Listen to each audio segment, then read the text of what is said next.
What's up, guys? I'm Trav/Shrug, and we are talking about day 3 of 150 miles on the Appalachian Trail.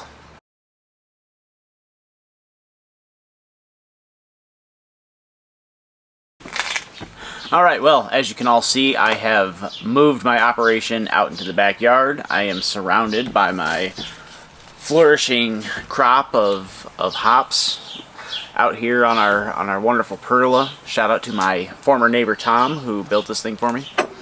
Anyway, so today we're talking about day 3, right? Day 3 was the first big mileage day that I had. This is the first day that I hiked more than 10 miles. It was a grand total of 12.4, and I hiked from the Hawk Mountain Shelter all the way to Woody Gap.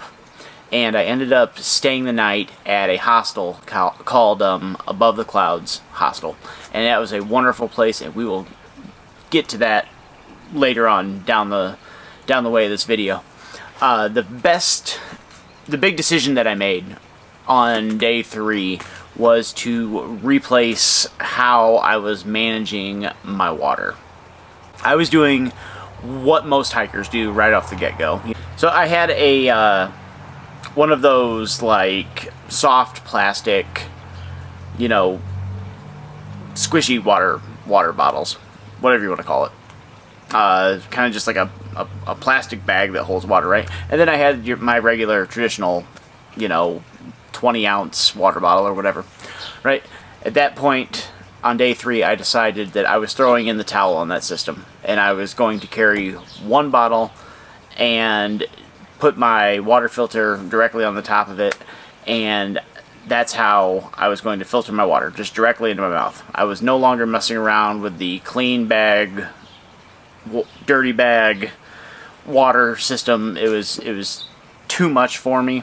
And when you're hiking that distance, you can't help but have to be efficient, right? Even the smallest things become big annoyances when all you're trying to do is stop for 30-40 seconds to fill up your water bottle. Becomes a 2 to 3 minute chore because you are constantly taking off your pack and you are filtering water, and it's going from the dirty container to the clean container, and all of it it becomes an ordeal.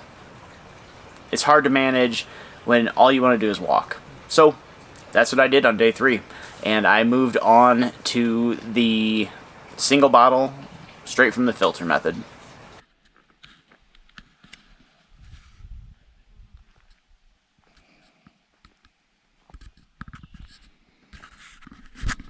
Here we go.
First one into camp, last one out. We are heading to Gooch Gap today, and if I can make it there relatively comfortably, we're going to push on to a place called Woody Gap. And at that point, there's a hostel there, and I'm probably going to stay there and sleep in a bed, recharge my devices, and so it's going to be between 8 and 12 miles today, which seems like a lot. I know that the first 6 miles, 6.5 to 7 maybe, are very limited in water supply, if any at all. So I'm carrying an extra 2 liters of water with me today, which is a real bummer, but it is what it is. Anyway, we'll catch up with you guys in a few.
Alright. We are getting ready for a 1,000-foot climb over the course of about a mile, maybe? I don't know. The elevation profile really doesn't tell me exactly as far as distance goes, but it's 1,000 foot up and then 1,000 foot down on the backside, which is a healthy amount of elevation gain. It's gonna be tough. Just cameled up, which means I just consumed a ton of water, and I am ready to get after this thing.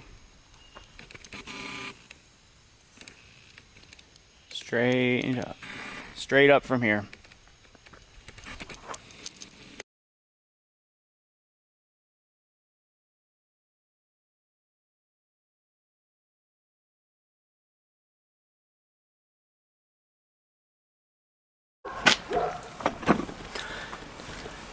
So when day 3 started, I was actually the last person at a camp.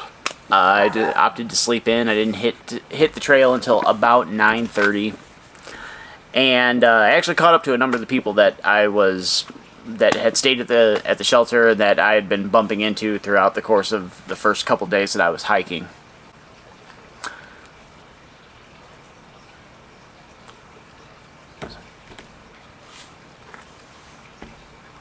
The plan for the day was to make it to Gooch Gap. There's a shelter there. And the alternate plan was to make it to Woody Gap, which is about, I think it was like 3.5 miles more than Gooch Gap. And I had told myself the goal was, if I got to Woody Gap, to call the hostel and see if they had a room available, and that's where I was going to stay for the night. It turned out to be one of the best decisions that I made on the trail. To be able to sleep in a bed on day 3 really got my morale back in the game. They picked me up, they fed me dinner, they fed me breakfast, did my laundry, and took a shower. And that got me right back into the game, and I was ready to rock and roll after that. Aside from day 5, when I got to Neil Gap, I think that day 3 was definitely the best, like, morale boost that I had while I was on trail. That hostel and the stay inside a building after 2 days of hiking, 3 days of hiking in the woods, 2 days of sleeping in the woods, really did wonders for me, and it really helped me get back in the game.